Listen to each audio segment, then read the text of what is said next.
Hello everyone, welcome back to Illume biology. चलिए 21st chapter neural control and coordination को आगे बढ़ाते हैं।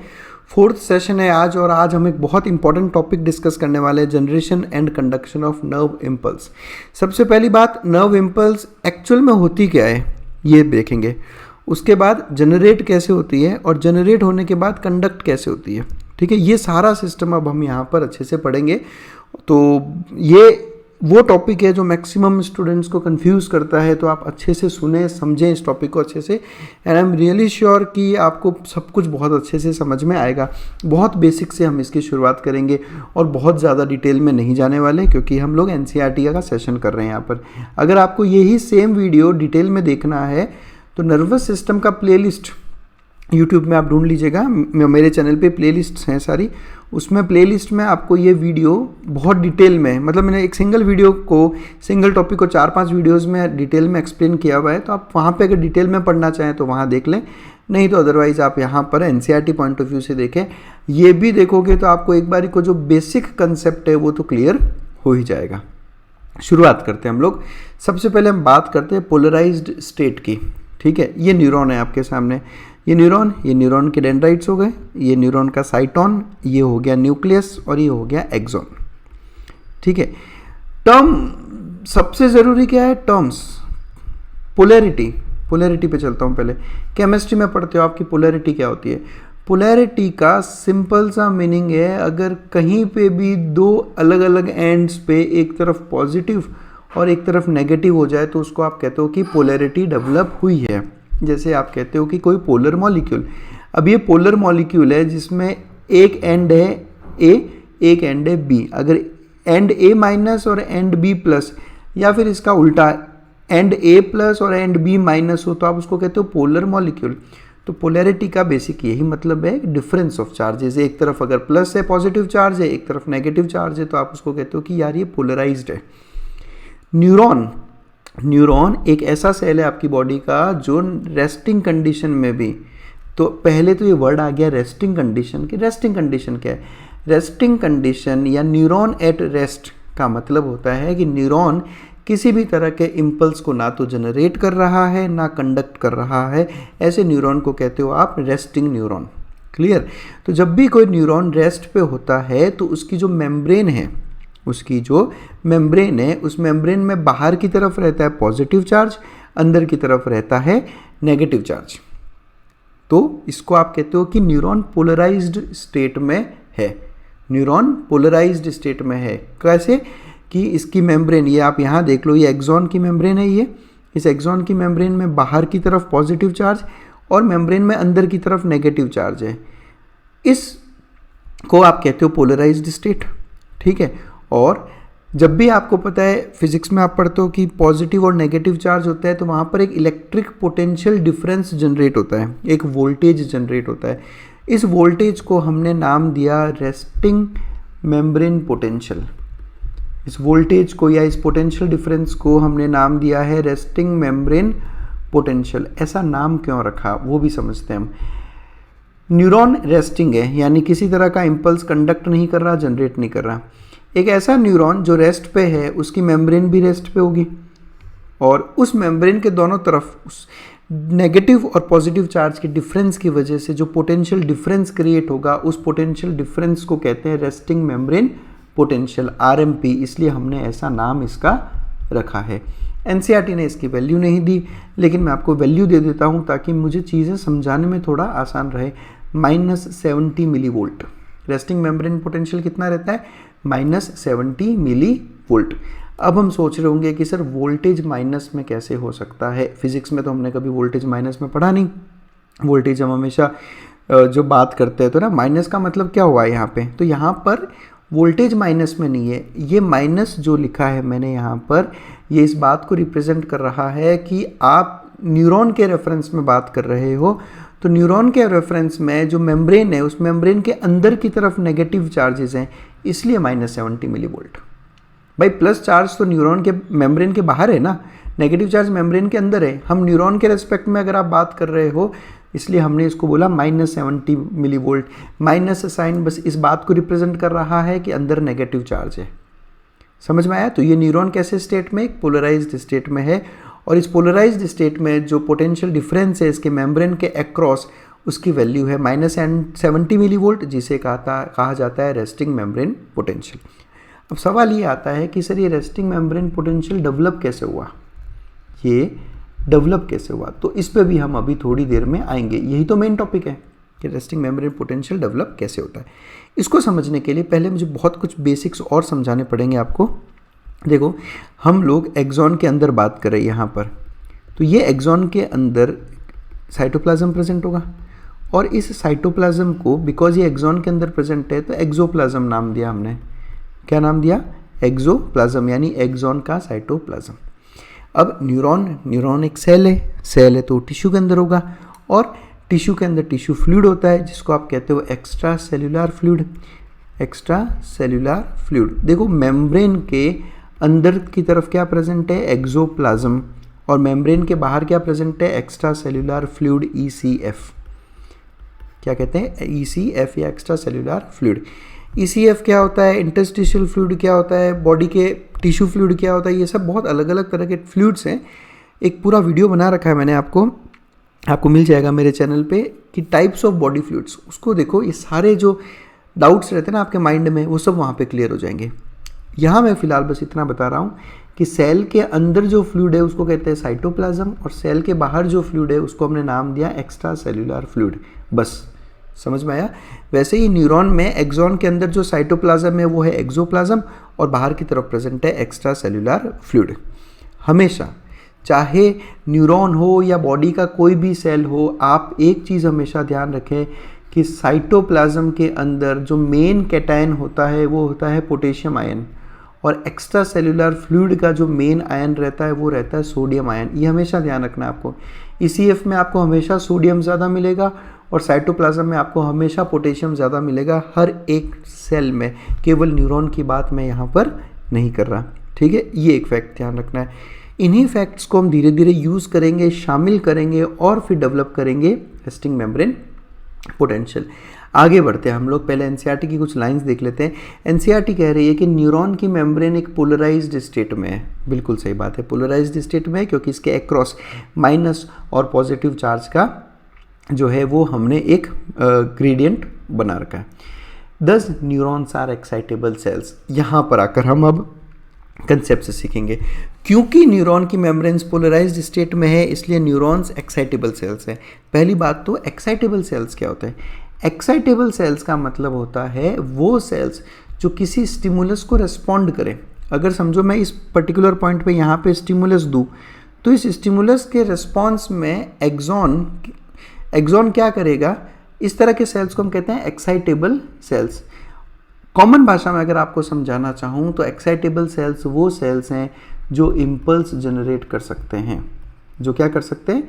इम्पल्स जनरेट कर सकते हैं। देखो, जब मैं ये समझो ये पॉइंट A है, जब मैं इस पॉइंट A पे स्टिमुलस दूंगा तो इस पॉइंट A पे एक इम्पल्स जनरेट होगी। इसी को कहते हैं एक्साइटेबिलिटी ऑफ सेल, इसी को कहते हैं सेल का एक्साइट होना। तो न्यूरॉन्स कैसे हैं? Excitable sales. आपकी बॉडी में एक सेल और है जो एक्साइटेबल है, वो है मसल सेल। तो ये 2 एग्जांपल्स आपको हमेशा ध्यान रखने हैं। मसल सेल्स और न्यूरॉन्स दोनों ही एक्साइटेबल सेल्स होते हैं। अब क्या रीज़न है कि ये एक्साइटेबल है? उसका रीज़न है कि ये दोनों पोलराइज्ड स्टेट में रहते हैं। दोनों जब रेस्टिंग स्टेज में रहते हैं तो इनकी मेम्ब्रेन के दोनों तरफ पोलैरिटी डेवलप हो रखी होती है, इसीलिए ये एक्साइटेबल है। अगर समझो यहाँ पोलैरिटी डेवलप नहीं हो रखी होती तो ये सेल्स कभी भी एक्साइटेबल नहीं होते। क्यों नहीं होते? वो अब हम जैसे जैसे आगे बढ़ेंगे आपको अपने आप समझ में आ जाएगा, ठीक है? इस क्वेश्चन को मैं एंड में वापस लूँगा कि क्यों हमने इनको एक्साइटेबल सेल्स बोला और क्यों पोलैरिटी की वजह से ये एक्साइटेबल है, इस पर भी आऊँगा। पहले मैं बात करता हूँ RMP की। रेस्टिंग मेम्ब्रेन पोटेंशियल अगर आपको समझना है तो मुझे थोड़ा सा NCERT के हल्का सा बाहर जाना पड़ेगा, क्योंकि उसके बिना देखो मैं इसको समझा तो दूंगा लेकिन मज़ा नहीं आएगा। हल्का सा बाहर जाएंगे हम लोग और बात करेंगे आयन चैनल्स की। सबसे पहली बात तो आयन चैनल्स होते क्या हैं? देखो, ये आपका एक्सॉन है, ठीक है? ये एक्सॉन की प्लाज्मा मेम्ब्रेन, और अंदर की तरफ क्या आ गया? साइटोप्लाज्म, और बाहर की तरफ आ गया एक्स्ट्रा सेल्यूलर फ्लूइड। इस एक्सॉन की मेम्ब्रेन पे कुछ चैनल्स प्रेजेंट होते हैं जिनसे आयंस जो है अंदर या बाहर मूव कर सकते हैं। कुछ चैनल्स प्रेजेंट हैं जो आयंस को अंदर या बाहर मूव करवाने में हेल्प करते हैं, इनको हम कहते हैं आयन चैनल्स। एनसीईआरटी कहती है कि different types of ion channels are present on neural membrane which are selectively permeable to different ions. Word क्या लिखा? Selectively permeable. क्यों लिखा सेलेक्टिवली परमिएबल? उसका रीज़न समझें कि अगर सोडियम चैनल है तो वो केवल सोडियम को ही मूव करने देगा, पोटेशियम चैनल है तो केवल पोटेशियम को ही मूव करने देगा, इसलिए हमने कहा सेलेक्टिवली परमिएबल है। सोडियम सोडियम को, पोटेशियम पोटेशियम को। समझ में आया? ये इसका रीज़न है।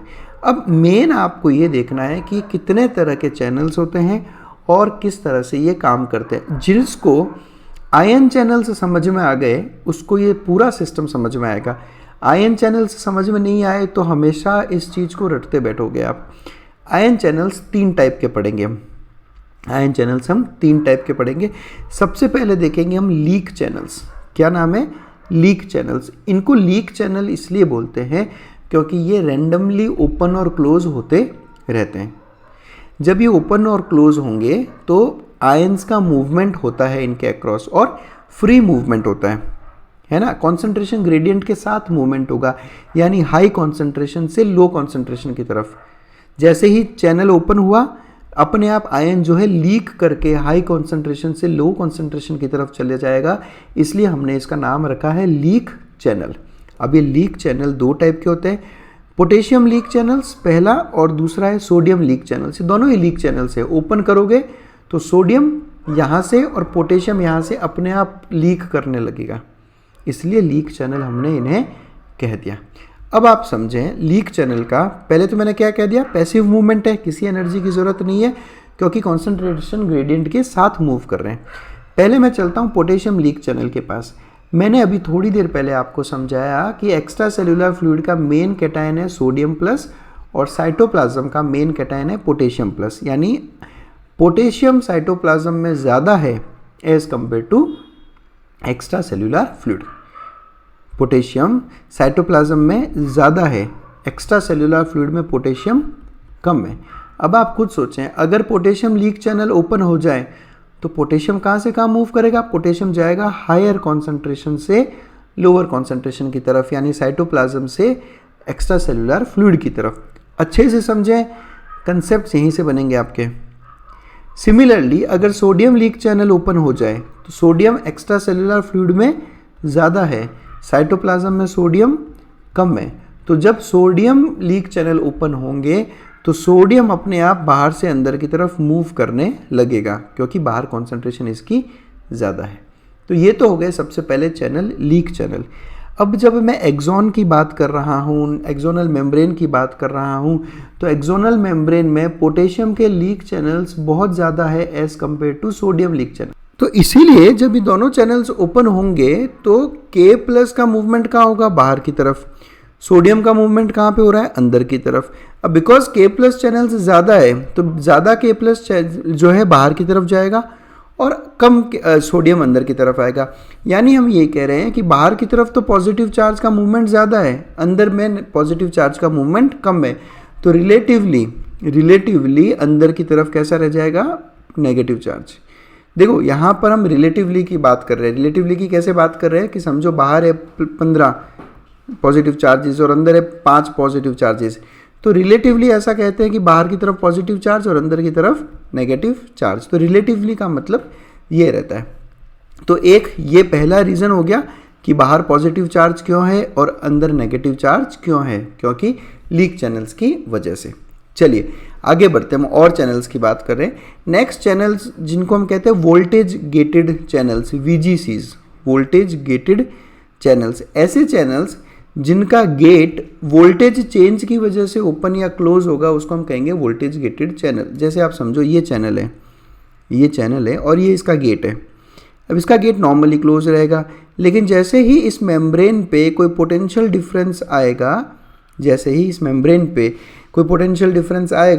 उसकी वजह से ये गेट ओपन हो जाएगा और पोटेशियम का मूवमेंट होगा, इसलिए इसको हम कहते हैं पोटेशियम वोल्टेज गेटेड चैनल।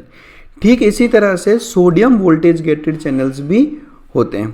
वही सोडियम का मूवमेंट कराते हैं। अब यहाँ पे भी जो मूवमेंट होगा ये पैसिव मूवमेंट है, यानी हाई कॉन्सेंट्रेशन से लो कॉन्सेंट्रेशन की तरफ।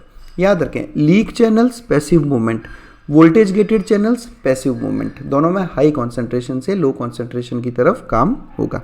लेकिन वोल्टेज गेटेड चैनल्स का रेस्टिंग मेम्ब्रेन पोटेंशियल डेवलप करने में कोई रोल नहीं रहता। इसको हम यहाँ डिस्कस नहीं करेंगे, इसका डिस्कशन हम आगे लेंगे। फिलहाल मैं आपको बहुत क्लियर कर रहा हूँ कि लीक चैनल्स की वजह से रेस्टिंग मेम्ब्रेन पोटेंशियल डेवलप होता है, वोल्टेज गेटेड चैनल की वजह से नहीं होता। इसका फंक्शन हम बाद में देखेंगे। तो ये दूसरे टाइप के आयन चैनल्स। अब हम चलते हैं तीसरे टाइप का आयन चैनल, जिनको हम कहते हैं sodium potassium ATPase pump. Sodium potassium ATPase pump, या बुक्स में सिंपली लिखा होता है सोडियम पोटेशियम पंप। अब इसके एक ही नाम में सोडियम भी आ रहा है और पोटेशियम भी आ रहा है, यानी ये सोडियम के साथ साथ पोटेशियम का भी मूवमेंट करेगा। और इसके नाम में ही मैंने एटीपेज रख दिया, इसका मतलब ये एक्टिव मूवमेंट करेगा। ये क्या करेगा? एक्टिव मूवमेंट, यानी एनर्जी एटीपी यूज़ करके। और एक्टिव मूवमेंट हमेशा लो कॉन्सेंट्रेशन से हाई कॉन्सेंट्रेशन की तरफ रहेगा, तभी तो एनर्जी की ज़रूरत पड़ेगी ना। हाई से लो करना होता तो एनर्जी की ज़रूरत नहीं पड़ती। तो यानी अगर ये पंप है, सोडियम पोटेशियम पंप है, तो ये लो कॉन्सेंट्रेशन से हाई कॉन्सेंट्रेशन की तरफ मूवमेंट शो करेगा। देख लेते हम लोग कैसे। अगर सोडियम के रेफरेंस में बात करें, सोडियम कहाँ है? बाहर ज़्यादा, अंदर कम। तो पंप सोडियम को किस तरफ मूव करवाएगा? बाहर की तरफ, लो कॉन्सेंट्रेशन से हाई कॉन्सेंट्रेशन की तरफ। क्लियर? सिमिलरली पोटेशियम की बात करें, अंदर पोटेशियम ज़्यादा है, बाहर पोटेशियम कम है। एक्स्ट्रा सेल्यूलर फ्लूइड में पोटेशियम कम है। तो पंप किस तरफ मूव करवाता है सोडियम पोटेशियम पंप? लो से हाई कॉन्सेंट्रेशन की तरफ। तो ये देख लो आप, लो से हाई कॉन्सेंट्रेशन की तरफ पोटेशियम मूव हुआ, और सोडियम लो से हाई कॉन्सेंट्रेशन यानी बाहर की तरफ। तो अब यहाँ पर अगर हम गौर से देखें तो सोडियम पोटेशियम पंप 3 सोडियम को बाहर की तरफ मूव करवाएगा। 3 सोडियम यानी plus charge, plus charge, plus charge, और साथ साथ में 2 पोटेशियम को अंदर की तरफ मूव करवाएगा, यानी प्लस चार्ज और प्लस चार्ज। तो रिलेटिवली ज़्यादा प्लस चार्ज किस तरफ होगा? बाहर की तरफ। तो ये लो आप, बाहर की तरफ रिलेटिवली प्लस चार्ज, अंदर की तरफ relatively negative charge. Leak channels ने क्या किया था अभी थोड़ी देर पहले? लीक चैनल्स ने भी यही किया था, बाहर पॉजिटिव चार्ज डेवलप करवाया और अंदर नेगेटिव चार्ज डेवलप करवाया। तो इन दोनों की वजह से बाहर पॉजिटिव और अंदर नेगेटिव चार्ज डेवलप हो रहा है। इस चीज़ को आप कहते हो रेस्टिंग मेम्ब्रेन पोटेंशियल। बाहर पॉजिटिव और अंदर नेगेटिव, और ये आ जाता है करीब -70 millivolt. Voltage gated channel का आरएमपी में कोई रोल नहीं है। तो leak channels, sodium potassium pump, ये दोनों आरएमपी में काम आएंगे, और वोल्टेज गेटेड चैनल्स का फंक्शन हम आगे देखेंगे।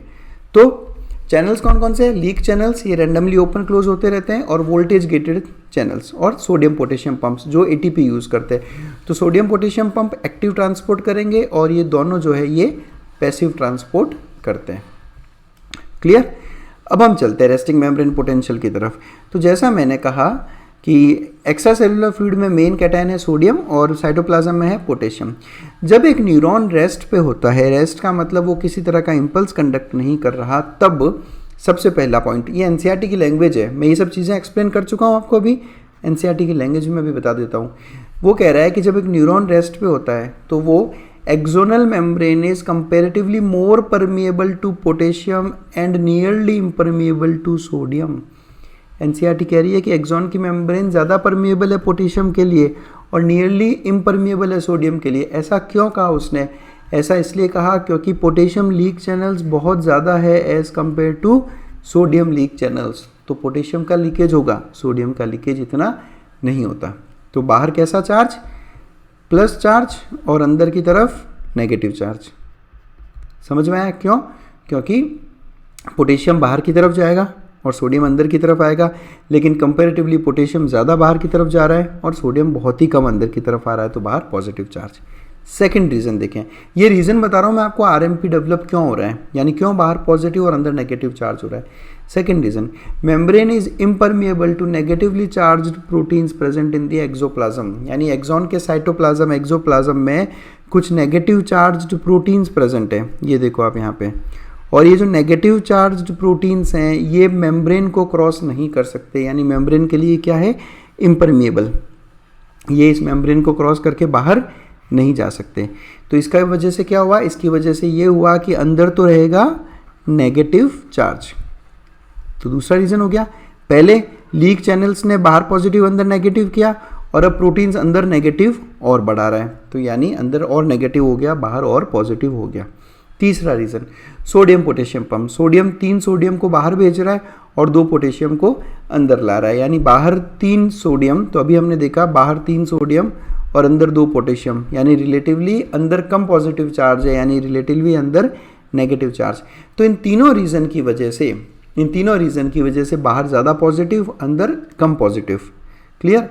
तो इसलिए हम कहते हैं कि रिलेटिवली बाहर पॉजिटिव है और अंदर की तरफ नेगेटिव चार्ज है, यानी इस मेम्ब्रेन के अक्रॉस एक पोटेंशियल डिफरेंस क्रिएट हो गया है।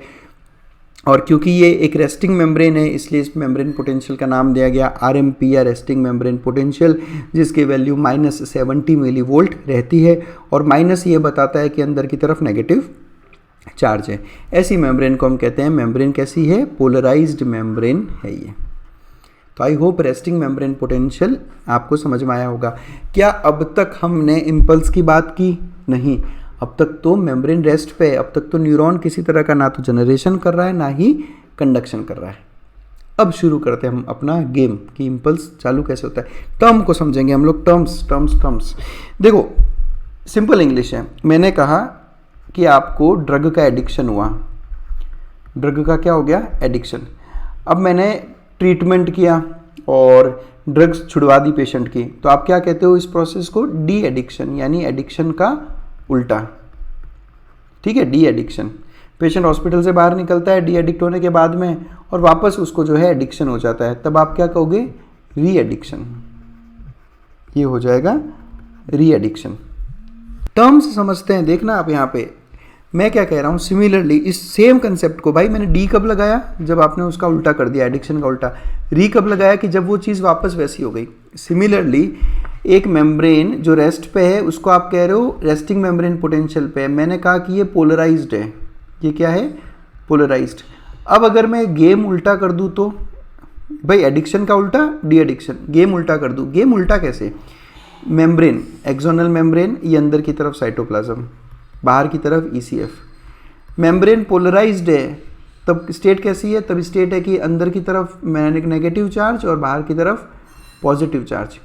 अगर मैं इस गेम को उल्टा कर दूं, उल्टा कैसे, कि बाहर की तरफ नेगेटिव चार्ज और अंदर की तरफ पॉजिटिव चार्ज, तो मैंने क्या कर दिया, पोलैरिटी का रिवर्सल।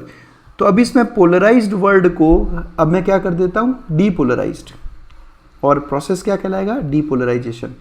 समझ में आई चीज़, क्यों ऐसा नाम रखा हमने कि डीपोलराइज हो गई है, यानी पोलैरिटी को हमने रिवर्सल कर दिया। कुछ टाइम बाद में वापस यही स्थिति आ जाएगी, कौन सी स्थिति, कि अंदर की तरफ बाहर की तरफ पॉजिटिव और अंदर की तरफ नेगेटिव, यानी वापस से क्या हो गया है, वापस से वही स्टेट आ गया, तो हमने वापस नाम क्या दे दिया, रीपोलराइजेशन। समझ में आया?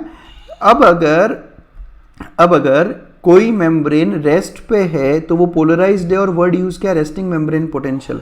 अब अगर इस रेस्टिंग मेम्ब्रेन पोटेंशियल का या मेम्ब्रेन का डीपोलराइजेशन करवाया जाए, यानी कि आयंस उल्टे कर दिया हमने, पोलैरिटी रिवर्स कर दी, अंदर माइनस था तो अंदर प्लस कर दिया, बाहर प्लस था तो बाहर माइनस कर दिया, डीपोलराइज कर दिया मैंने, लेकिन पोटेंशियल डिफरेंस तो रहेगा। देखो आप समझो इस बात को, अंदर नेगेटिव बाहर पॉजिटिव। जब आपने इसको डीपोलराइज किया यानी रिवर्स किया, तो बाहर नेगेटिव और अंदर पॉजिटिव, दोनों ही केस में पोटेंशियल डिफरेंस तो रहेगा ही रहेगा। पहले केस में इसको कहा था आपने रेस्टिंग मेम्ब्रेन पोटेंशियल, और इस केस में आप इसको कहोगे एक्शन पोटेंशियल। ये क्या कहोगे, एक्शन पोटेंशियल। ऐसा नाम क्यों रखा, क्योंकि पहले केस में मेम्ब्रेन रेस्ट पे थी तो रेस्टिंग मेम्ब्रेन, सेकंड केस में मेम्ब्रेन एक्शन में आ गई है तो एक्शन पोटेंशियल।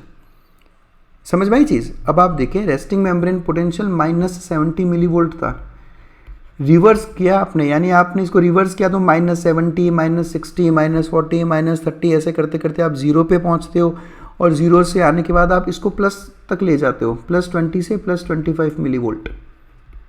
ये होता है एक्शन पोटेंशियल। रिवर्सल कर दिया पूरा का पूरा, इसलिए नाम भी क्या दिया, डीपोलराइजेशन। इसी एक्शन पोटेंशियल को टेक्निकली कहा जाता है इम्पल्स। इसी एक्शन पोटेंशियल को क्या कहा जाता है, इम्पल्स। तो कोई डिफरेंस नहीं है एक्शन पोटेंशियल में और इम्पल्स में।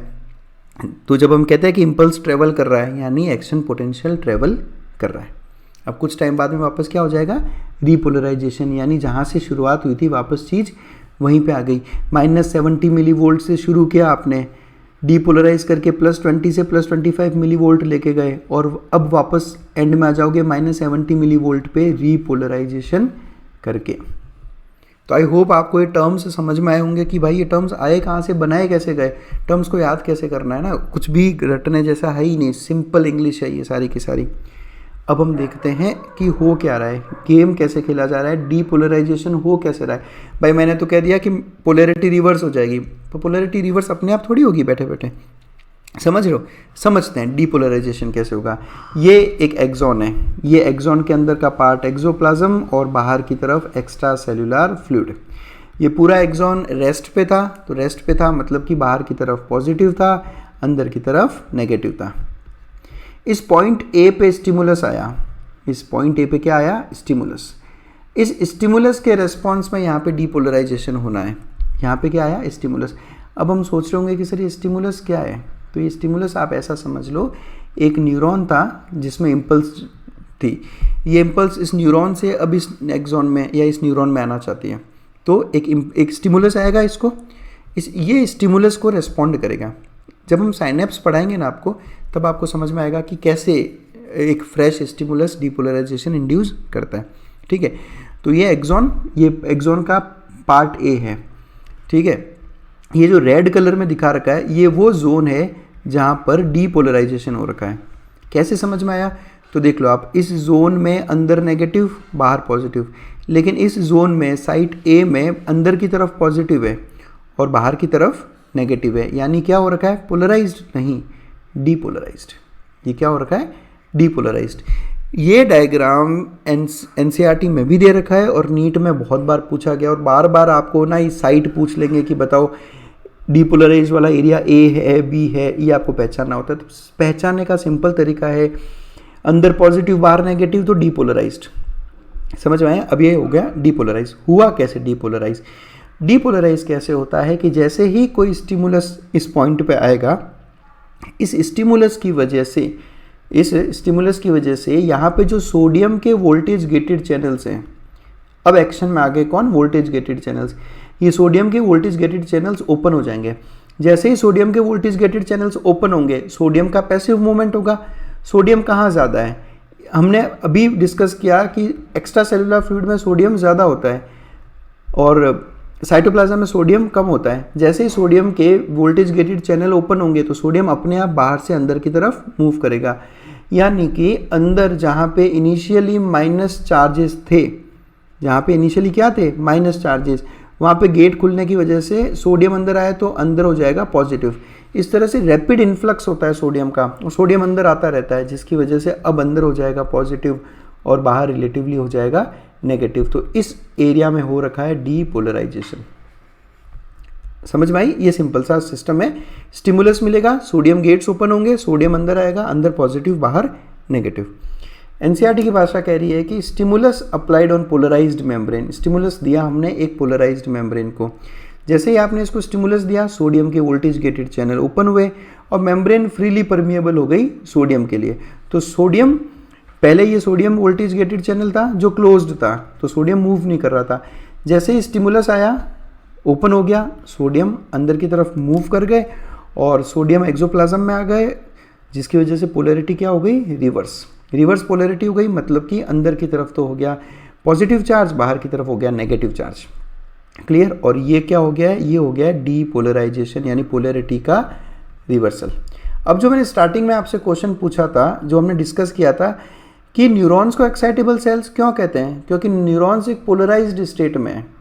अब आपको शायद आंसर मिल गया होगा कि अगर न्यूरॉन पहले से ही पोलराइज्ड नहीं होता तो क्या एक्शन पोटेंशियल डेवलप कर पाता, नहीं कर पाता। एक्शन पोटेंशियल डेवलप ही तब होता है जब पोलैरिटी रिवर्स होती है। जब पोलैरिटी है ही नहीं तो रिवर्सल क्या होगा, तो ये उसका आंसर था। तो इस तरह से होता है डीपोलराइजेशन। अब एनसीईआरटी की लाइन क्या कहती है, the electrical potential difference across the plasma membrane during depolarisation, यानी डीपोलराइजेशन के वक्त जो प्लाज्मा मेम्ब्रेन के अक्रॉस पोटेंशियल डिफरेंस है उसको नाम दिया जाता है एक्शन पोटेंशियल, और उसी को ही टेक्निकली कहा जाता है नर्व इम्पल्स। क्लियर? तो ये सीधा सीधा कंसेप्ट। और आगे बढ़ते हैं हम लोग। अब यहाँ पर एनसीईआरटी थोड़ा और अच्छे से इस चीज़ को और एक्सप्लेन कर रही है। सारी की सारी एनसीईआरटी की लाइन से समझना अच्छे से इसे। मेरे पास मैक्सिमम स्टूडेंट ये जो एनसीईआरटी का ये जो पैराग्राफ है ना, जो मैं अब लूँगा, इसमें हमेशा डाउट लेकर ही आते हैं कि सर ये साइट ए साइट बी करंट का क्या सिस्टम है, वो समझें आप। देखो शुरू करते हैं हम लोग। इस साइट पे एनसीईआरटी का ही डायग्राम है। एनसीईआरटी कह रही है कि साइट ए पे एक्शन पोटेंशियल जनरेट हुआ, साइट ए पे एक्शन पोटेंशियल जनरेट हुआ, सही बात है। साइट बी की बात करें आप, यहाँ पे देखो, अब ये साइट बी है आपका। अब ये साइट ए, इसको यहाँ देख लो आप, ये साइट ए, चार्जेस देखो आप, अंदर पॉजिटिव बाहर नेगेटिव, यानी ये डीपोलराइज्ड स्टेट में, बिल्कुल सही बात है, यानी एक्शन पोटेंशियल यहाँ पे। मैं साइट बी की बात कर रहा हूँ जो इसके एकदम पास में। साइड बी पे मैं देख रहा हूँ तो ये रेस्टिंग मेम्ब्रेन पोटेंशियल पे, यानी अब तक यहाँ पे कुछ हुआ नहीं, तभी अंदर माइनस और बाहर प्लस। साइड बी में पॉजिटिव चार्ज बाहर की तरफ है और नेगेटिव चार्ज अंदर की तरफ है, बिल्कुल सही बात है। आगे देखते हैं, करंट का फ्लो कहाँ से कहाँ होगा, इस बात को समझे आप हमेशा। देखो करंट हमेशा, फिजिक्स में पढ़ा होगा आपने, करंट हमेशा पॉजिटिव टू नेगेटिव फ्लो करता है। करंट हमेशा कहाँ से कहाँ जाएगा, पॉजिटिव टू नेगेटिव। आपने पढ़ा होगा शायद कि इलेक्ट्रॉन्स जो रहते हैं ना, इलेक्ट्रॉन्स ट्रेवल करते हैं नेगेटिव टू पॉजिटिव चार्ज, और करंट क्या है, इलेक्ट्रॉन्स का ही मूवमेंट है, लेकिन डायरेक्शन रिवर्स होती है। जिस डायरेक्शन में इलेक्ट्रॉन मूव करते हैं उसके ऑपोजिट डायरेक्शन में करंट मूव करता है। फिजिक्स का कंसेप्ट है ये। तो इलेक्ट्रॉन माइनस से प्लस की तरफ जाते हैं, लेकिन करंट हमेशा प्लस से माइनस की तरफ जाएगा। तो अगर मैं इस हिसाब से फिजिक्स को देखूं और सोचूं तो यहाँ पर मुझे बताओ कि करंट का मूवमेंट कहाँ हो रहा है, पॉजिटिव टू नेगेटिव जाना है। अंदर की तरफ बात करता हूँ पहले मैं। साइड ए में अंदर पॉजिटिव, साइड बी में अंदर नेगेटिव, यानी करंट किस तरफ मूव करेगा, ए टू बी। बिल्कुल एनसीईआरटी ने करेक्ट एरो बनाए कि current A to B move कर रहा है, पॉजिटिव टू नेगेटिव। बाहर की तरफ देखते हैं हम। तो जब हम बाहर की तरफ देखेंगे तो बाहर की तरफ यहाँ पॉजिटिव यहाँ नेगेटिव, यानी करंट बी टू ए। अंदर की तरफ, ये वापस बता रहा हूँ मैं आपको, एक बार वापस देखें। अंदर की तरफ करंट कहाँ से कहाँ जाएगा, ये ए ये बी, तो करंट ए से बी जाएगा अंदर की तरफ, पॉजिटिव टू नेगेटिव। बाहर की तरफ करंट जाएगा बी टू ए। क्लियर? अब आप यहाँ पे अगर गौर से देखोगे तो आपको एक सर्किट कंप्लीट होता हुआ दिख रहा है। ये देखो, ये करंट इस डायरेक्शन में फ्लो हुआ, फिर वापस इस डायरेक्शन में आया, तो ये सर्किट कंप्लीट होता दिख रहा होगा आपको। ये अंदर ए टू बी और बाहर बी टू ए, ये डायरेक्शन रहता है। देखो ये सर्किट है, समझ में आया? इस जैसे ही यहाँ पर ये करंट मूव करेगा, जैसे ही ये करंट मूव करेगा तो साइड बी जो है, इस करंट के मूवमेंट की वजह से साइड बी पे जो सोडियम गेट्स है वो ओपन हो जाएंगे। जैसे ही यहाँ सोडियम गेट्स ओपन होंगे, सोडियम अंदर आ जाएगा, वोल्टेज गेटेड चैनल, सोडियम अंदर आ जाएगा। सोडियम अंदर आया तो अंदर क्या हो गया, पॉजिटिव चार्ज, तो यानी कि ये भी क्या हो गया, डीपोलराइज। फिर यहाँ पे सेम इसी तरह से करंट दौड़ेगा। अब कुछ टाइम में यहाँ पे सोडियम गेट्स ओपन हो जाएंगे, तो अब ये एरिया क्या हो जाएगा, डीपोलराइज। तो आप देखो किस तरह से एक्शन पोटेंशियल एक साइड से दूसरे साइड की तरफ जाता जाता पूरा का पूरा कंडक्शन जो हो रहा है एक्शन पोटेंशियल का।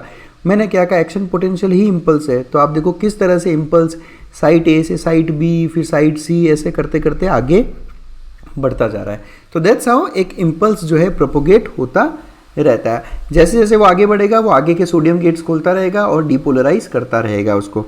तो अब एनसीईआरटी पे चलते हैं वापस। तो एनसीईआरटी कह रहा है कि current flows on outer surface from B to A to complete the circuit of current flow. अभी हमने देखा आउटर सरफेस पे बी टू ए, ये लो आउटर सरफेस पे B to A, to complete the circuit of current flow का circuit complete हो गया।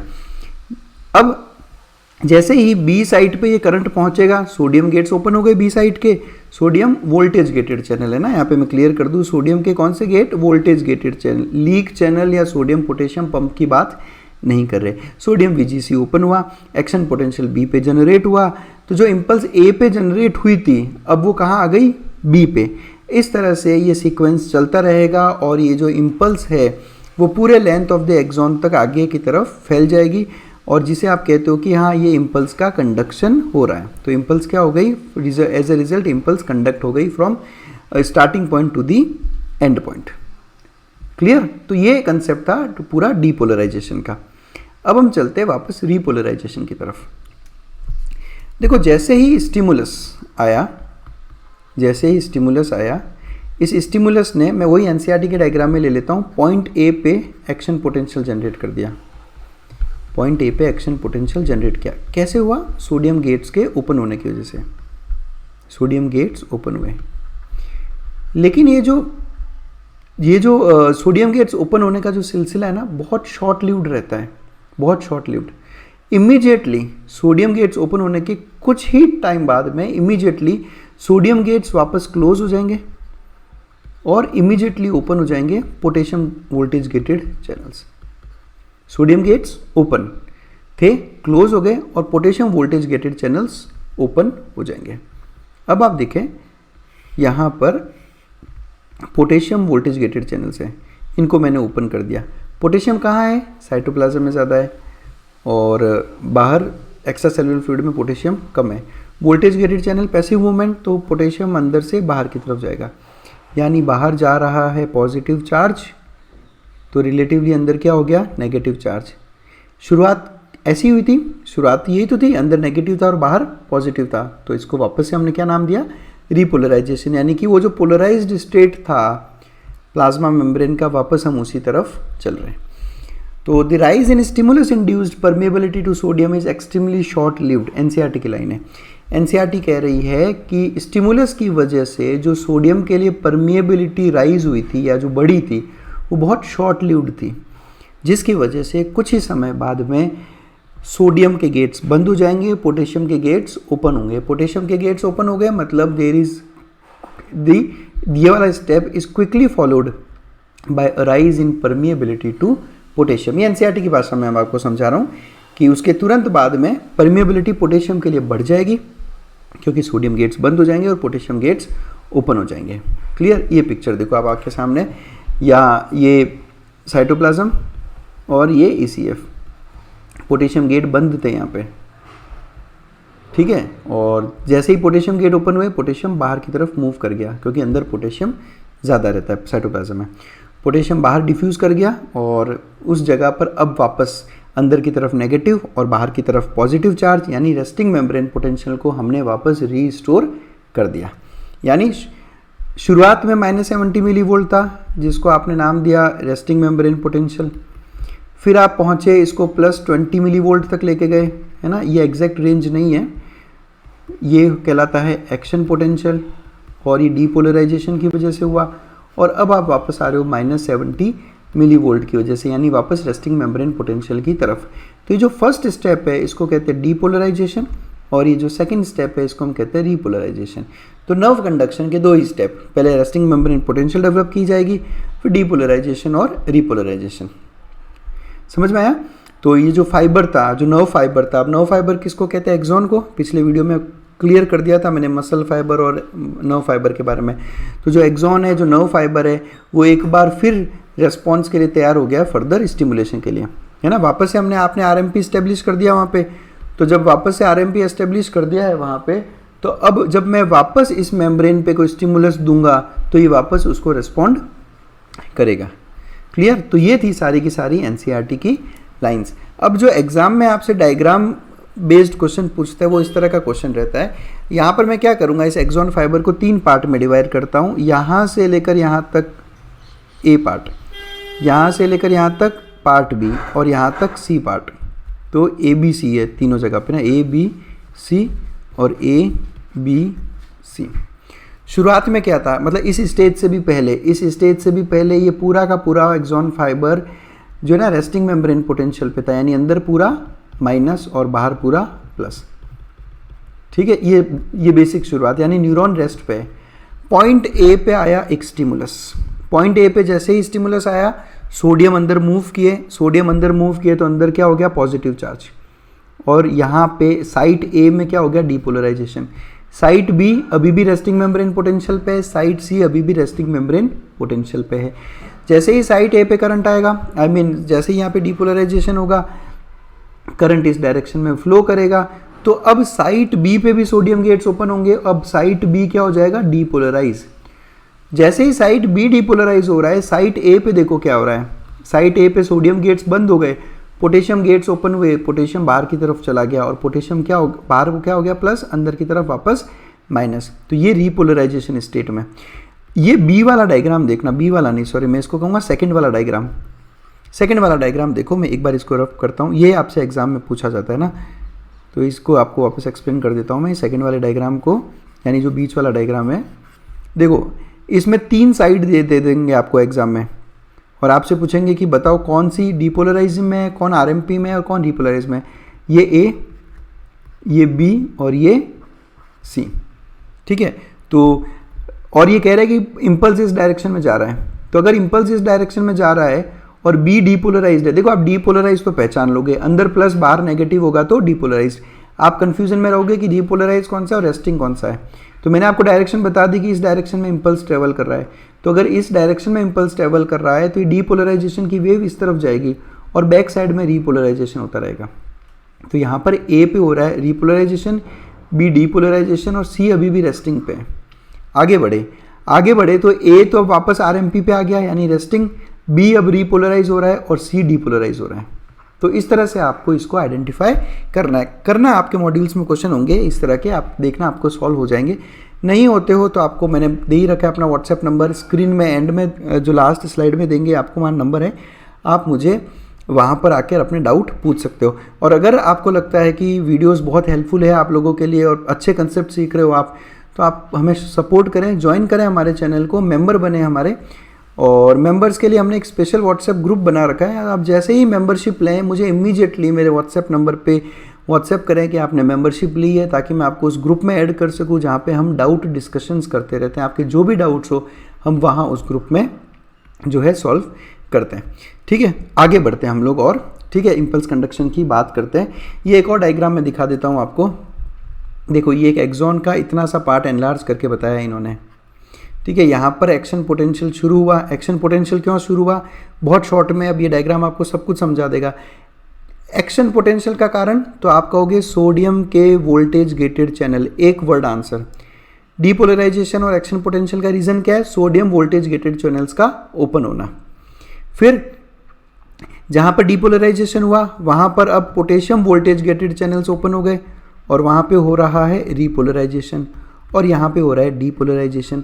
फिर ये और इम्पल्स आगे की तरफ बढ़ता बढ़ता यहाँ पर आ गया।